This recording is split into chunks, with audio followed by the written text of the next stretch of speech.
Welcome banking experience. मेरा नाम है सुरजीत। मेरे चैनल में आपका स्वागत है। मेरे चैनल को पहले सब्सक्राइब कर लीजिए। अब मेरे चैनल में आपको हमेशा सही डिटेल्स और करेक्ट नॉलेज मिलेगा, आपको देखने भी मिलेगा। पहले क्लास अगर आपने अपेयर नहीं किया हो तो मेरा रिक्वेस्ट ये है कि भाई पहले जाके आप मेरा पुराना क्लासेस देख लो। ये मॉनेटरी पॉलिसी का क्लास चल रहा है, इनडायरेक्ट इंस्ट्रूमेंट पर क्लास चल रहा है। आज का हमारा टॉपिक है बैंक रेट। आज का हमारा टॉपिक है बैंक रेट। बैंक रेट जो है ना आपका, ये देखो,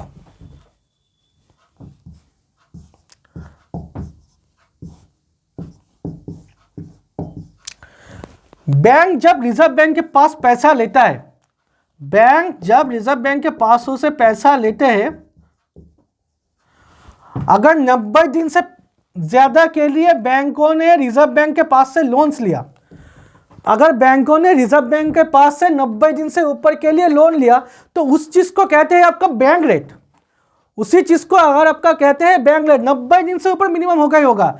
ये होगा हमेशा लॉन्ग टर्म, ये शॉर्ट टर्म नहीं होगा।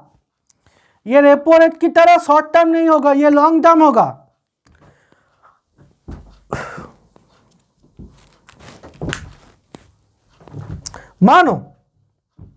मान के चलो एक बैंक है जिसने कुछ लोन लिया है। अभी मान लो कि ये लोन इनका बढ़ते बढ़ते 200 दिन हो गया।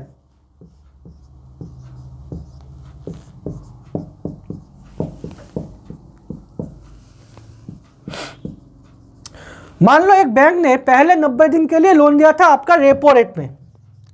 90 दिन के लिए तो रेपो रेट में लोन नहीं मिलता, लोन मिलता है 14 दिन के लिए। सीधा सीधा बोलो, वो एक्सटेंड होते जाता है और बन गया आपका 90 दिन। एक्सटेंड होते गया और बन गया आपका 90 दिन। पहले 90 दिन में इन्होंने लोन चुकता नहीं किया तो ऑटोमेटिकली 90 दिन के बाद वो बैंक रेट में कन्वर्ट हो जाएगा। ऑटोमेटिकली आपका 90 दिन के बाद बैंक रेट में आपका कन्वर्ट हो जाएगा। मान लो कि पहले 90 दिन में इन्होंने लोन चुकता नहीं किया, ये कन्वर्ट हो गया और 110 दिन ले लिए, तो टोटल बन गया आपका 200 डेज। 90 प्लस 110 होगा तो 200 डेज। तो पहले 90 दिन उन लोगों को रेपो रेट पे ही चुकता करना पड़ेगा, लेकिन बाद का जो 110 दिन होता है ना, वो आपको बैंक रेट पे चुकता करना पड़ेगा। बैंक रेट रेपो रेट से हाई होता है। चलो भाई ये देख लो, bank rate is equal to repo rate plus 6%। Bank rate मतलब रेपो रेट के साथ और कुछ जुड़ना पड़ेगा, 1%, 0.25%, 0.5%, कुछ भी जोड़ लो। हमेशा bank rate bank rate is greater than repo rate. Bank rate is हमेशा ग्रेटर देन रेपो रेट और repo rate is greater than RRR. Repo rate is greater than RRR. ये हो गया। ये आप देखो, बैंक रेट का आपका दो तरह का आपका पर्पस होता है। मतलब आप दो टाइप्स के कह सकते हो, दो टुकड़े में बटा होता है कह सकते हो कि भाई दो टुकड़े में आपका डिवाइड क्या हुआ है, वो भी आप कह सकते हो। एक है आपका डिस्काउंट रेट, और दूसरा है आपका पेनल रेट। पेनल रेट मैं आपको पहले पढ़ा चुका हूं, लेकिन फिर भी मैं आपको बोलूंगा। डिस्काउंट रेट क्या है? Bank gets bill of exchange promissory note rediscounted at the rate of bank rate from RBI. अभी आप बोलोगे कि सर ये क्या है, चलो भाई पता हो। मान लो ये एक कंपनी है, इनके पास कुछ सिक्योरिटी पड़ा हुआ है।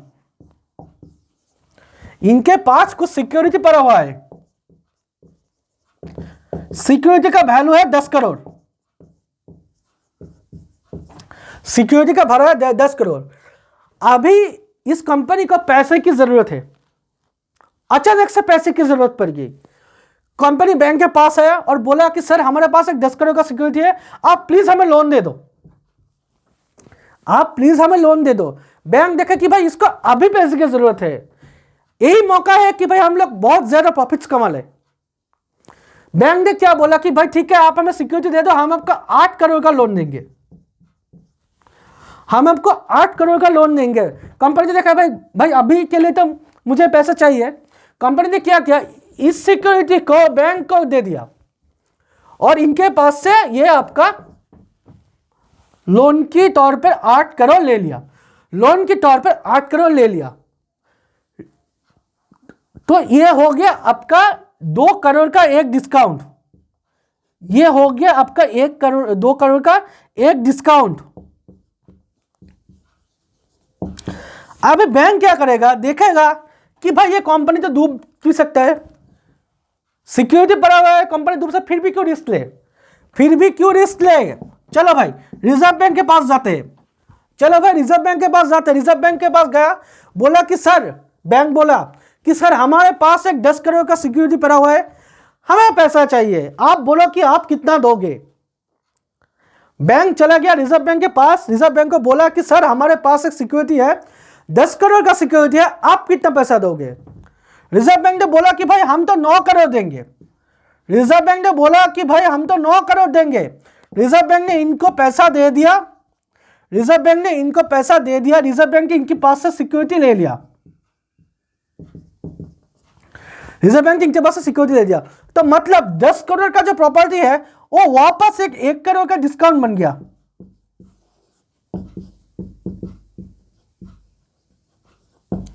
वापस एक 1 करोड़ का डिस्काउंट बन गया, मतलब ये डिस्काउंट 1 और ये डिस्काउंट 2, ये डिस्काउंट 1 और डिस्काउंट 2, मतलब दोनों का अगर जोड़ दे तो क्या होगा आपका, रीडिस्काउंटेड।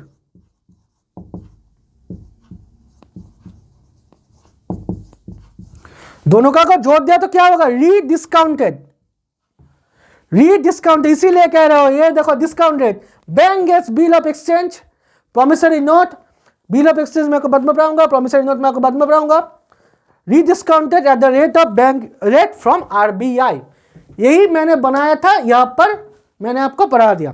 पेनल रेट तो मैंने आपको पहले ही बोला था कि भाई सीआरआर एसएलआर, मैंने जब आपको पढ़ाया था मैंने बोला था अगर सीआरआर एसएलआर अगर आप मेंटेन नहीं करोगे, सीआरआर एसएलआर अगर आप मेंटेन नहीं करोगे तो उसके ऊपर आपको फाइन देना पड़ेगा, एक दिन के लिए आपको फाइन देना पड़ेगा बैंक रेट प्लस 3%, और अगर 2 3 4 5 6 7 8 9 10 मानते रहो 11 12 चलो, तो उसके लिए आपको इंटरेस्ट देना पड़ेगा बैंक रेट प्लस 5%। यह बन गया आपका पूरा का पूरा बैंक रेट का ग्राफ। स्क्रीनशॉट लेना है ले लो, कोई भी सवाल है तो कमेंट सेक्शन पे डाल दो।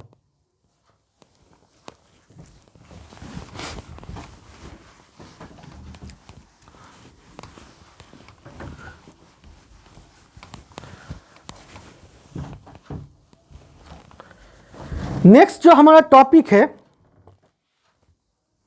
हाँ एक चीज तो मैं आपको पढ़ाना भूल गया, सॉरी, एक चीज मैं आपको पढ़ाना भूल गया। अगर बैंक रेट बढ़ गया, अगर मानो बैंक रेट बढ़ गया, बैंक रिजर्व बैंक के पास से 90 दिन से ऊपर के लिए पैसा ले रहा है, मानो 1 साल के लिए पैसा ले लिया, रिजर्व बैंक देख रहा है कि भाई मार्केट में इन्फ्लेशन है, रिजर्व बैंक ने क्या किया, इंटरेस्ट को बढ़ा दिया, 8% था 9% कर दिया, 8% था 9% कर दिया। फिर भी अगर बैंक ने आपका लोन ले लिया तो चलो भाई पहले मजाक छोड़ो, पहले लेते हैं। अगर मान लो कि इंटरेस्ट अगर बढ़ा दिया तो बैंक क्या देखेंगे कि भाई लोन का तो भाव बढ़ गया, लोन का तो भाव बढ़ गया, तो बैंक क्या करेंगे, वही पैसे कस्टमर के ऊपर से निकालने की कोशिश करेंगे, वही पैसे कस्टमर के ऊपर से निकालने की कोशिश करेंगे, तो लोन महंगा कर देंगे, बैंक लोन को महंगा कर देंगे। जैसे ही रिजर्व बैंक लोन को महंगा करेंगे वैसे ही बैंक भी लोन को महंगा करेंगे। जैसे ही बैंक ने लोन को महंगा किया, कस्टमर के पास महंगाई में लोन आ रहा है, तो दिक्कत यह होगा कि भाई कस्टमर कम लोन लेंगे। अगर कस्टमर कम लोन लेंगे तो डिमांड, कस्टमर के पास पैसा तो है ही नहीं, तो मार्केट का डिमांड क्या होगा, नीचे आएगा। मार्केट का डिमांड नीचे आया तो प्राइस भी नीचे आएगा, प्राइस नीचे आया तो इन्फ्लेशन भी नीचे आएगा। वैसे ही अगर ये नीचे आ गया, वैसे ही अगर ये आपका नीचे आ गया, मान लो तो लोन ऊपर जाएगा, डिमांड भी ऊपर जाएगा, प्राइस भी ऊपर जाएगा, इन्फ्लेशन भी ऊपर जाएगा। बैंक रेट आपका आता है इनडायरेक्ट इंस्ट्रूमेंट में, बैंक रेट आपका आता है इनडायरेक्ट इंस्ट्रूमेंट में। क्यों आते हैं इनडायरेक्ट इंस्ट्रूमेंट में, मान लो रिजर्व बैंक ने बैंक रेट बढ़ा दिया, मान लो रिजर्व बैंक ने आपका इंटरेस्ट रेट बढ़ा दिया, बैंक ने उसी हायर इंटरेस्ट पे लोन लिया, बैंक ने उसी हायर इंटरेस्ट पे आपका लोन लिया, और कस्टमर ने उनको जो पहले 10% पे मिल रहा था, अभी अगर मान लो वही चीज अगर उन लोगों को 12% पे मिल रहा है, फिर भी वो लोग लोन ले रहे हैं, तो क्या होगा? तो मार्केट में तो पैसा वापस आ जाएगा, मार्केट में तो पैसा आएगा, और अगर मार्केट में पैसा आएगा तो इन्फ्लेशन कंट्रोल नहीं होगा। मार्केट में पैसा आएगा, अगर कस्टमर्स महंगी लोन भी ले रहे हैं तो ये फेल हो जाएगा बैंक रेट बढ़ाने का जो चक्कर था रिजर्व बैंक ने किया। इसीलिए बैंक रेट को आपको इनडायरेक्ट इंस्ट्रूमेंट में डाला गया है।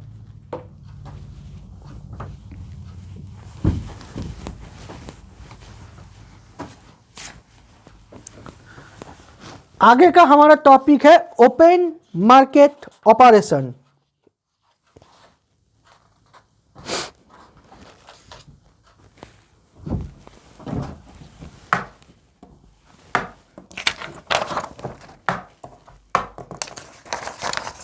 आगे का हमारा टॉपिक है ओपन मार्केट ऑपरेशन।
चलो आगे का हमारा आगे का टॉपिक है ओपन मार्केट ऑपरेशन, OMO।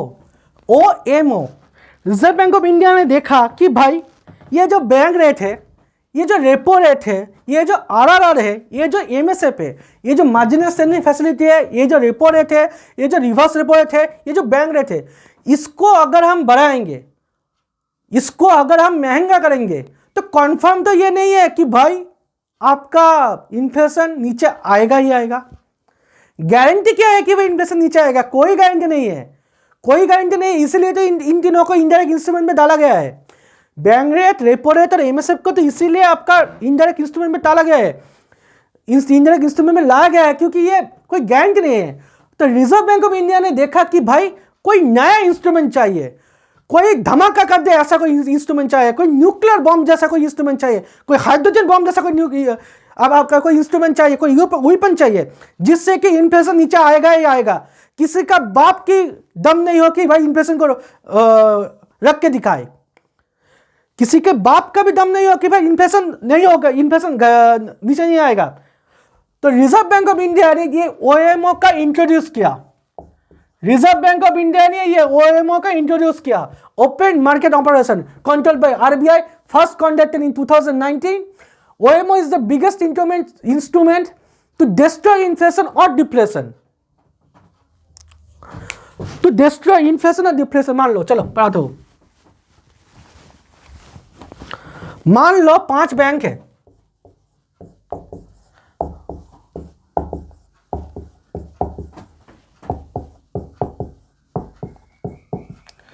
मान लो 5 बैंक है,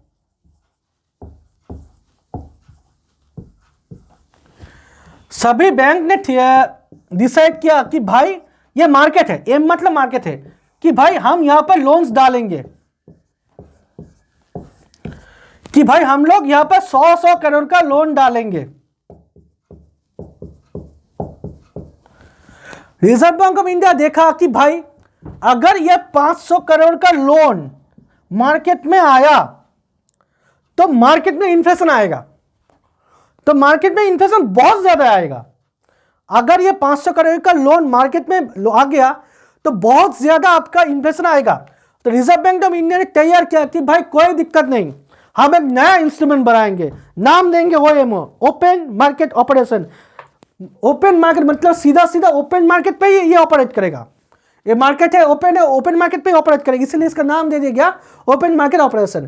रिजर्व बैंक ऑफ इंडिया ने बोला कि भाई अब ऐसा करो, इसका 40% हमारे पास रिजर्व रख दो,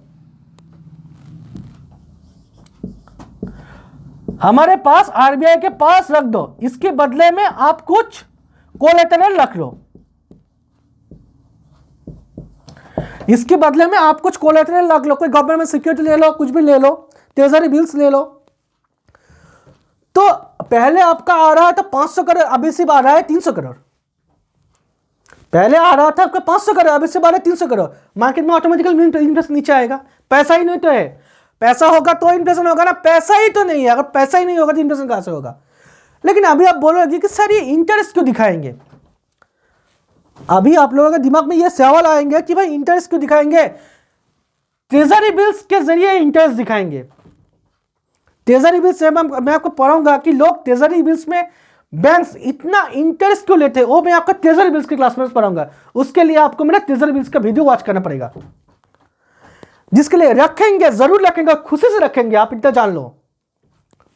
बैंक, रिजर्व बैंक के पास ट्रेजरी बिल के जरिए वो पैसा डिपॉजिट करेंगे और खुशी के साथ डिपॉजिट करेंगे कि भाई हम तो डिपॉजिट करेंगे, हमेशा डिपॉजिट करेंगे और इसके ऊपर कोई गुस्सा नहीं होगा। इसके लिए आपको मेरा ट्रेजरी बिल्स वाला क्लास फॉलो करना पड़ेगा, अभी तक नहीं है लेकिन आ जाएगा। ओएमओ अगर बाजार में गिरा, ओएमओ अगर बाजार में गिरा तो इन्फ्लेशन कंट्रोल होगा ही होगा।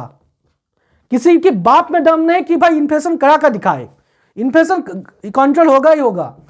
500 करोड़ आ रहा था 300 करोड़ आ रहा है, पैसा ही नहीं है, इन्फ्लेशन तो कंट्रोल होगा ही होगा। लेकिन अभी आप बोलोगे कि सर अगर ये इतना बड़ा हथियार है, अगर ये इतना बड़ा हथियार है तो ये इनडायरेक्ट इंस्ट्रूमेंट में क्यों है, तो ये इनडायरेक्ट इंस्ट्रूमेंट में क्यों है। इनडायरेक्ट इंस्ट्रूमेंट में बच्चे लोग इसलिए है क्योंकि भाई ये न्यूक्लियर बम जैसा है, न्यूक्लियर बम हाइड्रोजन बम जैसा है। मतलब नाम क्या है, कोई काम का नहीं है। हमारे पास हाइड्रोजन बम है, हमारे पास न्यूक्लियर बम है, अगर आप हमसे लड़ने की कोशिश करोगे ना तो हम आपको मिटा देंगे, उड़ा देंगे। ऐसा ये है ओएमओ। देखो मानो ओएमओ कब लाया गया, 2019 में यह पहला बार यूज हुआ, 2019 में यह पहला बार यूज हुआ। ये आपका ओएमओ, जो चीज आपका 2019 में पहला बार यूज, मतलब ये इसके पहले ये यूज ही नहीं हुआ। मैंने आपको बोला था कि ये नाम का चीज है, काम कर रही है। जब गिराएंगे तो बहुत बड़ा धमाका होगा, इसीलिए इस ओएमओ को इनडायरेक्ट इंस्ट्रूमेंट में रखा गया है। यूज नहीं होता, कोई यूज करता ही नहीं है, इसीलिए इसको इनडायरेक्ट इंस्ट्रूमेंट में लाया गया है। और अभी मान लो ये, अगर मान लो ओएमओ रिजर्व बैंक ने लगा दिया 40%, पहले मान लो था 10%, इन्फ्लेशन नीचे आ रहा है, उतना ज्यादा नीचे नहीं आ रहा है, इसीलिए रिजर्व बैंक ने बढ़ा के कर दिया 20 और उसके बाद कर दिया भाई 40, उसके बाद मान लो कर दिया 40। अगर आपका इसका ओएमओ का रेट, इंटरेस्ट रेट तो नहीं कह सकता, ओएमओ का रेट अगर आपका बढ़ा दिया, ओएमओ का रेट अगर बढ़ा दिया तो बाजार में तो पैसा ही नहीं होगा, तो ऑटोमेटिकली आपका इन्फ्लेशन नीचे आएगा। बाजार में तो पैसा ही नहीं होगा तो ऑटोमेटिकली आपका इन्फ्लेशन नीचे आएगा। मतलब ये एब्जॉर्ब करके पैसे को आपका बाजार से निकल रहे हैं। वैसे ही अगर इसको रेट को अगर नीचे घटा दिया तो इन्फ्लेशन ऑटोमेटिकली ऊपर जाएगा। ये हो गया आपका सीधा सीधा ओएमओ का जो भी वीडियो है, यही देख लो।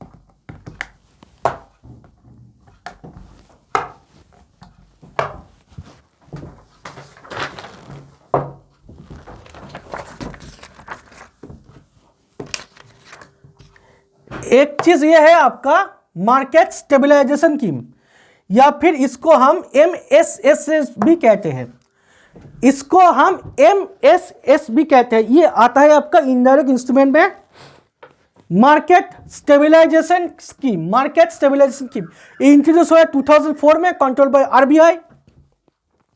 फॉर एफआईआई, फॉरेन इंस्टीट्यूशनल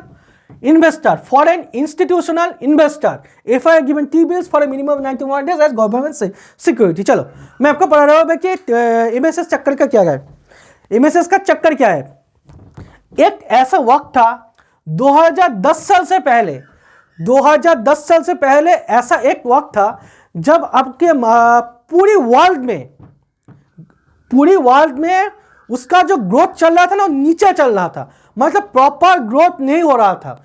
लेकिन इंडिया एक ऐसा कंट्री था जब सबसे ऊपर तक ग्रोथ कर रहा था, मतलब इंडिया का ग्रोथ बहुत ज्यादा था, तब इंडिया का ग्रोथ बहुत ज्यादा, इसीलिए फॉरेन जो इन्वेस्टर्स है वो लोग आ रहे थे, इंडिया में पैसा डाल रहे थे, स्टॉक मार्केट पे पैसा डाला, 2-3 दिन बाद पैसा उठाकर वापस अपने देश पे लेके चला गया, वापस अपनी 2-3 दिन में पैसा लेके वापस सबका चला गया। रिजर्व बैंक ऑफ इंडिया देख रहे हैं, इसकी वजह से ग्राफ नीचे आ गया, उसके बाद ऊपर चला गया, और नीचे आ गया, और ऊपर चला गया। मतलब ये जो फ्लैक्चुएशन जो है ना, ये बहुत ऊंचा नीचा हो रहा है। स्टॉक मार्केट का जो फ्लैक्चुएशन है बहुत ऊंचा नीचा हो रहा है। रिजर्व बैंक ने बोला कि भाई इसको स्टेबलाइज करने की जरूरत है। रिजर्व बैंक ने बोला कि भाई इसको स्टेबलाइज करने की जरूरत है। रिजर्व बैंक ने इसलिए ये इंस्ट्रूमेंट लाया, मार्केट स्टेबलाइजेशन स्कीम। ये 2004 में इंट्रोड्यूस हुआ था, लेकिन तभी यूज नहीं हुआ। आपका इंट्रोड्यूस हुआ था 2004 में, कंट्रोल बाय आरबीआई। ये जो एमएसएस है, इस पे रिजर्व बैंक ने बोला कि भाई आप फॉरेन इन्वेस्टर्स हो, आपको हमारी कंट्री में पैसे डालना है, डालो, हमें कोई एतराज नहीं है, लेकिन आपको ट्रेजरी बिल्स खरीदना पड़ेगा।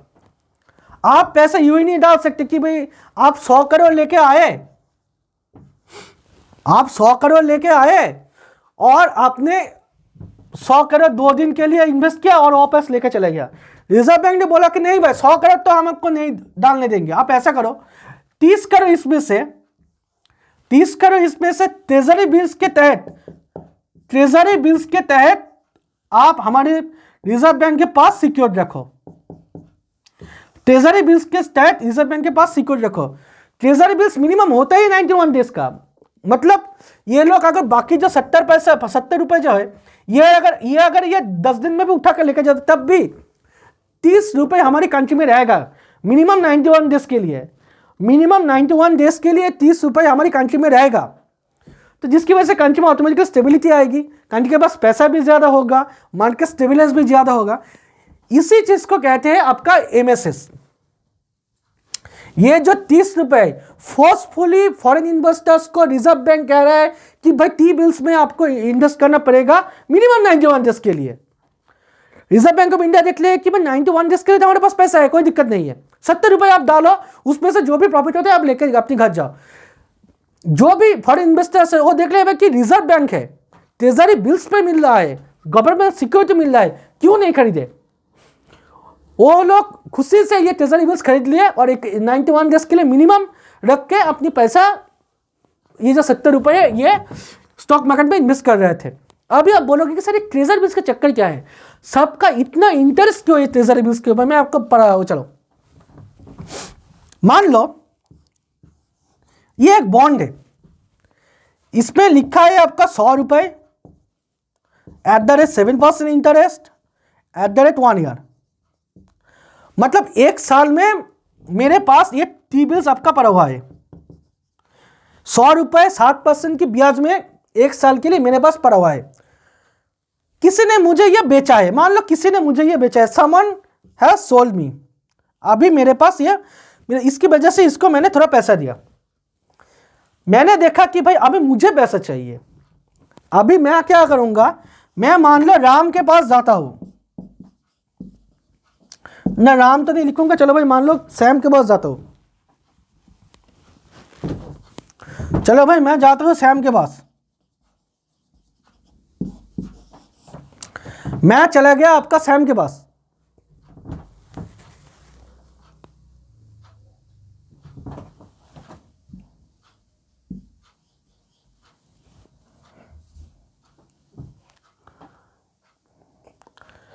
मैं जाके सैम से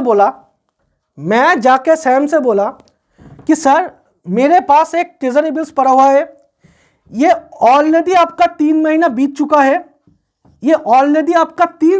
चुका है, सिर्फ और सिर्फ 9 महीने के लिए पड़ा हुआ है, आप प्लीज मुझे 100 रुपए दे दो और आप ये ट्रेजरी बिल ले लो। आप प्लीज मुझे ये 100 रुपए दे दो और आप ये ट्रेजरी बिल ले लो। सैम क्या देखेगी कि भाई 7% का ब्याज है, 1 साल के लिए है, गवर्नमेंट सिक्योरिटी है, 3 महीने बीत चुका है, मतलब मुझे ज्यादा इंटरेस्ट मिल रहा है।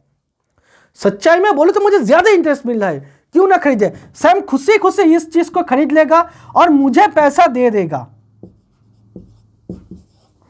सैम खुशी खुशी इस चीज को खरीद लेगा और मुझे पैसा दे देगा।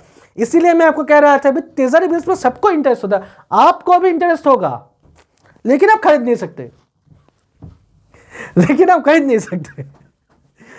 तो ये बन गया आपका FII given T-bills for minimum 91 days as government security controlled by RBI for foreign investors introduced in 2004। जो भी था यही था, इनडायरेक्ट इंस्ट्रूमेंट यही पर खत्म होता है। और अभी आप बोलोगे कि भाई ये इनडायरेक्ट इंस्ट्रूमेंट में क्यों आता है सर, मार्केट स्टेबलाइजेशन की इनडायरेक्ट इंस्ट्रूमेंट में क्यों आता है? मार्केट स्टेबलाइजेशन की इनडायरेक्ट इंस्ट्रूमेंट में इसलिए आता है क्योंकि ये सिर्फ एक ही वक्त के लिए यूज हो रहा था, अभी इसका यूज बहुत ज्यादा नहीं है। कब यूज होगा आगे जाके कोई पता नहीं, होगा क्या होगा ये भी नहीं मालूम, नहीं भी हो सकता है। इसीलिए MSS को आपका इनडायरेक्ट इंस्ट्रूमेंट में रखा गया है। ये अगर इन्होंने बढ़ा दिया, इसका रेट अगर इन्होंने बढ़ा दिया, मान लो 30 की जगह 40 कर दिया, तो ऑटोमेटिकली मार्केट में कम पैसा आएगा, तो आपका इन्फ्लेशन रेट भी नीचे आएगा। सॉरी 1 मिनट ठहरो।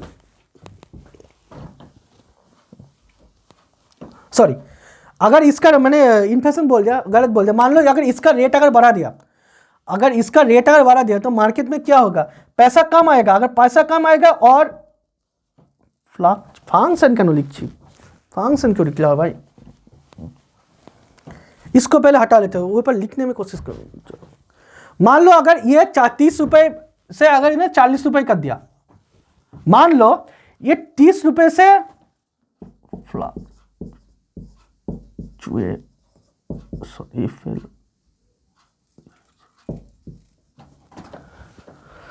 मान लो ये 30 रुपए था, इन्होंने इसको बढ़ाकर 40 रुपए कर दिया। मानो ये 30 रुपए था, इन्होंने इनको बढ़ाकर 40 रुपए कर दिया, तो गवर्नमेंट ऑफ इंडिया के पास, रिजर्व बैंक के पास अभी ज्यादा से ज्यादा पैसा ऊपर हुआ है, तो यहां पर तो अभी 7 रुपए आपका स्टॉक मार्केट पे आएगी। तो फ्लक्चुएशन जो पहले यहां से यहां जा रहा था, अभी तो ये नहीं होगा ना। अभी क्या होगा कि मान लो ऐसा होगा, छोटा होगा, उतना बड़ा नहीं होगा। तो अगर इसका रेट अगर इन्होंने बढ़ा दिया, अगर अपने तो ये फ्लक्चुएशन भी ऑटोमेटिकली आपका नीचे आ जाएगा। रेट अगर बढ़ा दिया, तो मार्केट में कम पैसा आ रहा है, ऊपर से पहले 7 रुपए मार्केट में, पहले 70 रुपए आ रहा था, अभी 7 रुपए आ रहा है, और ऊपर से 30 की जगह पे 40 रुपए हमारे पास है, जेब में अभी गवर्नमेंट के पास 40 रुपए है, तो ऑटोमेटिकली फ्लक्चुएशन भी नीचे आ जाएगा। रेट अगर बढ़ा दिया तो ऑटोमेटिकली फ्लक्चुएशन में नीचे आ जाएगा। यही चीज है आपका। और अगर रेट अगर घटा दिया, मानो कि भाई 10% कर दिया, तो गवर्नमेंट के पास कम पैसा है और ऊपर से मार्केट में ज्यादा पैसा है। मान लो पैसा आया आपका, मान लो ये कर दिया आपका 10, तो इधर आ गया आपका 90, 2 दिन में उठा कर लेकर चले गए, तो फ्लक्चुएशन ज्यादा आएगा, मार्केट को स्टेबलाइज ठीक से नहीं कर पाएगा। तो इसीलिए इसका रेट जितना ज्यादा रहेगा मार्केट में फ्लक्चुएशन,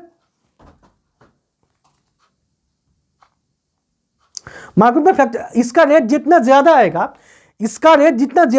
मार्केट में फ्लक्चुएशन उतना ही नीचे आएगा, मतलब मार्केट स्टेबलाइज होगा।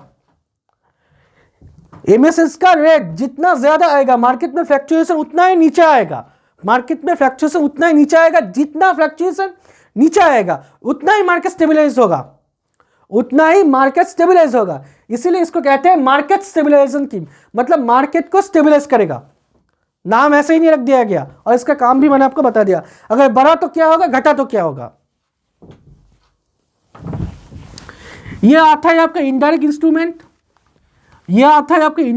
क्योंकि यह बहुत ज्यादा यूज नहीं होता। ये आता है आपका इनडायरेक्ट इंस्ट्रूमेंट में, क्योंकि ये बहुत ज़्यादा यूज नहीं होता, इसीलिए इसको इनडायरेक्ट इंस्ट्रूमेंट में रखा गया है। और इनडायरेक्ट इंस्ट्रूमेंट का क्लास यहीं पर खत्म होता है, मतलब मॉनेटरी पॉलिसी का डायरेक्ट इंस्ट्रूमेंट और इनडायरेक्ट इंस्ट्रूमेंट। मॉनेटरी पॉलिसी का जो क्वांटिटेटिव जो टूल्स था,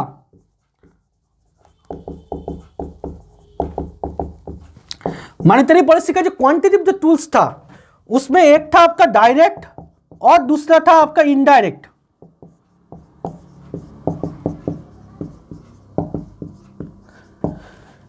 मॉनेटरी पॉलिसी का क्वांटिटेटिव का जो टूल्स था ना, डायरेक्ट इंस्ट्रूमेंट और इनडायरेक्ट, उसका क्लास यहीं पे एंड होता है, उसका क्लास यहीं पे एंड होता है, क्योंकि इसके बाद डायरेक्ट और इनडायरेक्ट के ऊपर कोई आपका टॉपिक नहीं है। लेकिन हाँ, मॉनेटरी पॉलिसी खत्म नहीं हुआ, मॉनेटरी पॉलिसी अभी तक खत्म नहीं हुआ, क्योंकि अभी तक सिलेक्टिव क्रेडिट कंट्रोल अभी भी रह चुका है। सिलेक्टिव क्रेडिट कंट्रोल वो भी अभी भी रह चुका है। तो वो मैं आपको अगली क्लास में पढ़ाऊंगा। तब तक के लिए अगर एक बार देख लीजिए सिलेक्टिव क्रेडिट कंट्रोल, मैं आपका अगली क्लास में पढ़ाऊंगा। तब तक के लिए ये वीडियो आप वापस से अगर देखना है तो देख लीजिए, एक शेयर कर देना, एक लाइक दे देना, और साथ में अपने दोस्तों के साथ भी ये चैनल जरूर शेयर करना, और चैनल को सब्सक्राइब कर लो। अगर आप सब्सक्राइब नहीं करोगे ना तो मेरा सब्सक्राइबर नीचे रहेगा, मैं अच्छा पढ़ाऊंगा फिर भी मुझे एक्सपीरियंस नहीं मिलेंगे। तो प्लीज़ चैनल को सब्सक्राइब जरूर कर लो, ये पढ़ाने का चैनल है, कोई एंटरटेनमेंट का चैनल नहीं है। तो तब तक के लिए सेफ रहो, हाथ धोते रहो, मास्क पहनते रहो। Good bye.